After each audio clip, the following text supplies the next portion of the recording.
Assalamualaikum warahmatullahi wabarakatuh. Sahabat semua, kembali lagi di channel Zulhafiz, sahabat berbagi informasi. Kali ini saya ingin sharing terkait dengan UJT sampel berpasangan atau UJT dua beda. Biasanya UJT berpasangan atau dua beda ini dilakukan ketika seseorang ingin memastikan atau ingin menguji mana kegiatan yang lebih baik antara kegiatan satu dengan kegiatan dua. UJT berpasangan atau dua beda ini bisa kita dapati pada penelitian yang berbasis PTK, di mana pada kegiatan penelitian itu melihat hasil belajar siklus 1 dengan siklus selanjutnya atau siklus 2. Kegiatan seperti ini memerlukan analisis UJT berpasangan atau uji dua beda. Pada konteks ini, saya bermaksud untuk mengetahui apakah kemampuan atau kegiatan pembelajaran 1 sama berhasilnya atau sama baiknya dengan kegiatan pembelajaran 2 dalam pembelajaran menulis artikel. Nah, pada konteks ini ada dua aktivitas yang terjadi atau ada dua evaluasi, yaitu evaluasi pembelajaran 1 dan evaluasi pembelajaran 2. Pada layar tampak untuk UJT sampel berpasangan atau UJT dua beda memerlukan sebuah rumus, yaitu T sama dengan min D per simpangan baku D bagi akar N. Dalam konteks ini pula perlu hipotesis untuk menguji T sampel berpasangan ini, di mana H0 yaitu mu1 sama dengan mu2. Artinya pembelajaran 1 dan pembelajaran 2 itu sama baiknya jika hipotesisnya min T tabel lebih kecil dari T hitung dan lebih kecil dari plus T tabel. Apabila tidak seperti itu, maka H0 ditolak. Atau H alternatif mu1 tidak sama dengan mu2, di mana uji hipotesisnya min T tabel lebih besar dari T hitung dan lebih kecil dari plus T tabel. Atau pilihan yang lain, min T tabel lebih kecil dari T hitung dan lebih besar dari T tabel. Untuk menjawab ini, maka kita perlu tabel analisis. Ini dia tabel analisis. Kita siapkan. Ada hasil evaluasi pembelajaran 1, kemudian ada hasil evaluasi pembelajaran 2, kemudian di sini ada D, deviasi atau selisih antara hasil pembelajaran 1 dengan pembelajaran 2 atau pembelajaran 2 dengan pembelajaran 1. Kemudian kita lengkapi dengan data peserta, di mana peserta ini ada jumlahnya 11. Baik sahabat semua, kita bisa melakukan perhitungan untuk mendapatkan nilai D yang dibutuhkan di rumus T sampel berpasangan atau dua beda. Sama dengan kita lakukan perhitungan pertama, di mana pembelajaran 1 dikurang dengan pembelajaran 2. Nanti kita coba lagi menghitung pembelajaran 2 dikurang pembelajaran 1. Apakah itu ada perbedaan atau sama? Kita sorot, kemudian sorot lagi pengurangnya. Selanjutnya kita tarik. Untuk jumlah masing-masing harus kita isi. Zoom. Kemudian kita sorot. Rata-rata kita gunakan AVRAG. Kemudian juga kita sorot. Dan untuk selanjutnya kita tinggal tarik. Hasilnya sudah kita peroleh, mana masing-masing data untuk rata-rata pembelajaran 1 79,91, kemudian pembelajaran 2 rata-ratanya 81, dan min D1 yaitu min 1,09. Selanjutnya kita masukkan data yang dibutuhkan, min D. Kita sorot. Kemudian simpangan baku kita menggunakan stdef, standar deviasi. Kemudian enter.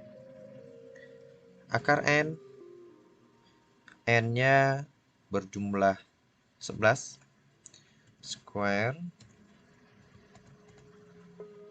Kemudian kita sorot saja 11.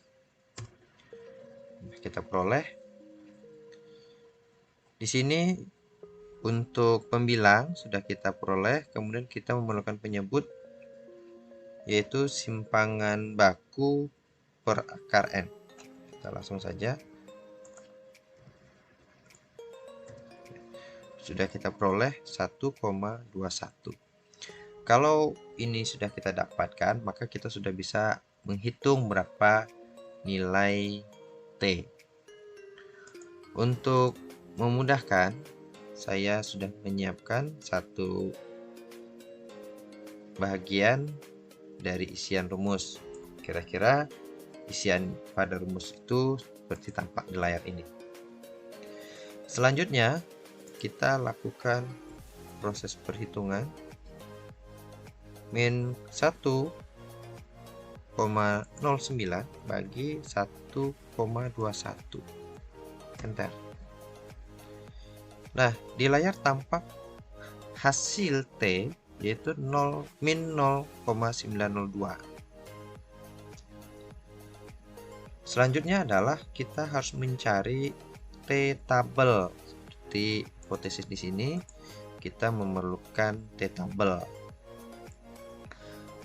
Sebagian ada yang melihat tabel yang disediakan oleh buku-buku statistik atau metodologi, atau bisa juga dengan searching di Google. Di sana juga banyak tersedia tabel T-tabel itu maksudnya. Namun Excel juga menyediakan perangkat itu. Caranya sama dengan T-inverse. Nah, di sini kita mengambil tingkat kepercayaannya atau tingkat signifikansi 0,95 atau 95%, sama dengan 0,05. Kemudian DF, derajat kebebasan, sama dengan N kurang 1. N 11 kurang 1 maka 10. Enter. Kita sudah memperoleh nilai T-tabelnya 2,228. Kita lihat lagi. 0,05, kemudian N-nya 11, jadi 10. Baik, ini untuk tingkat kepercayaan 0,95 atau 95%.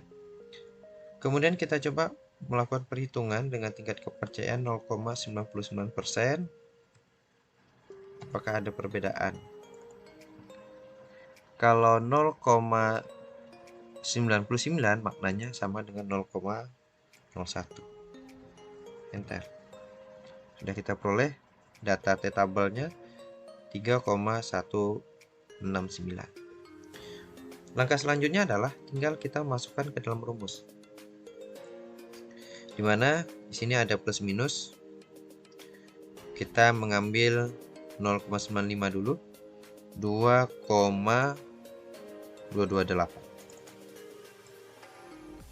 2,228 minus, kemudian plusnya 22,8 sama.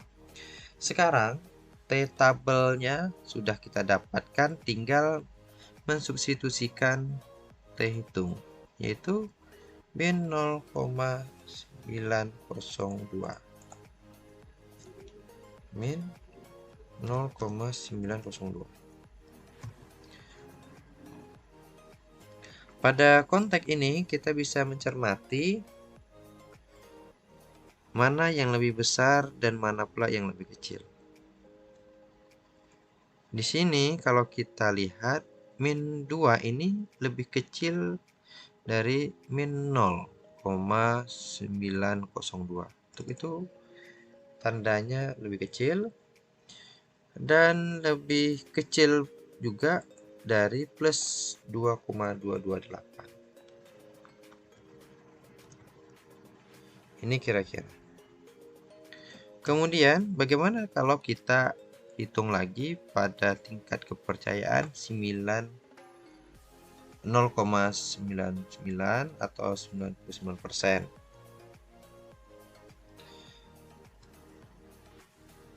Min T-nya 3169.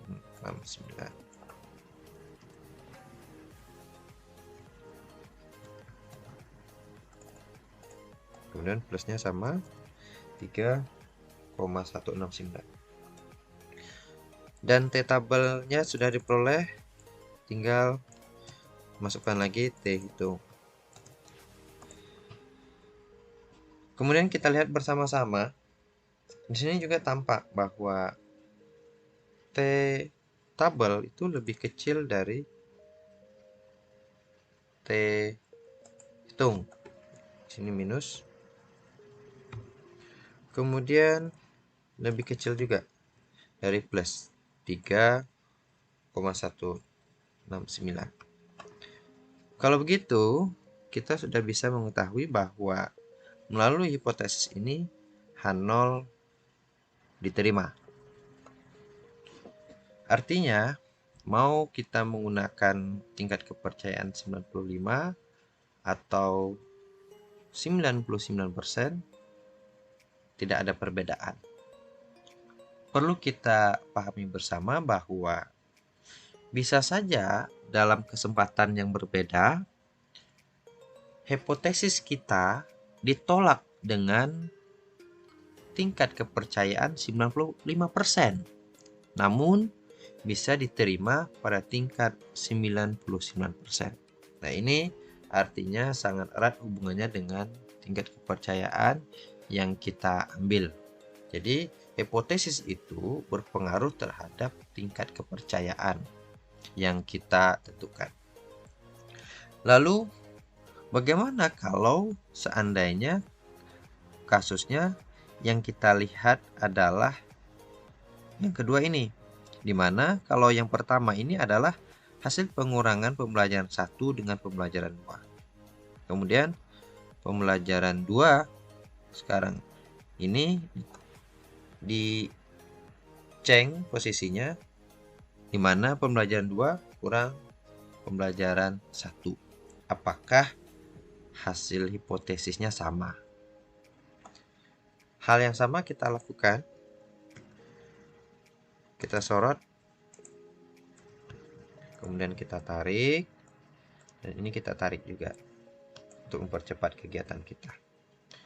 Selanjutnya, kita tinggal mengisi komponen-komponen yang diperlukan. Simpangan baku, stdef,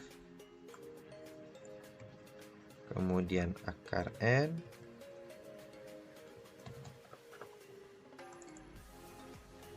kita sorot juga. Kemudian simpangan baku bagi akar F. Oke, hasilnya sama. Lalu bagaimana dengan nilai T? Kita lakukan saja proses pembagian. Sama, yang satu minus, yang satu plus. Nanti kita lihat lanjutannya setelah kita masukkan ke dalam hipotesisnya. Di sini hasilnya plus, tidak min. Kita ambil saja data ini. Tinggal nanti kita mengubah. Di sini plus, di sini plus. Kita lihat lagi secara bersama.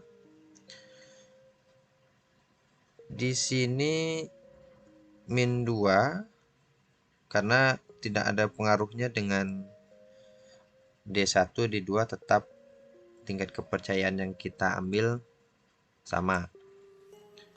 Min 2,228 lebih kecil dari plus. Kemudian lebih kecil pula dari plus 2. Nah, artinya mau sahabat semua mengurangkan dari pembelajaran 1 ke pembelajaran 2 atau sebaliknya, pembelajaran 2 ke pembelajaran 1, hipotesisnya memberikan jawaban yang sama. Kalau kita tulis bahwa pembelajaran 1 dan pembelajaran 2 ini tidak ada perbedaan. Sehingga kita bisa memberikan makna kemampuan atau keberhasilan pembelajaran 1 sama baiknya atau berhasilnya dengan keberhasilan pembelajaran 2. Baik pada tingkat kepercayaan 0,95 maupun 0,99. Maka H0 diterima. Sehingga dipastikan tidak ada perbedaan keberhasilan pembelajaran 1 dan pembelajaran 2. Atau tidak ada perbedaan antara siklus 1 dan siklus 2 kalau ini pada penelitian berbasis PTK. Baik sahabat semua, barangkali ini dulu sharing kita terkait dengan pemanfaatan UJT sampel berpasangan dalam sebuah penelitian. Terima kasih atas perhatian sahabat semua. Assalamualaikum warahmatullahi wabarakatuh.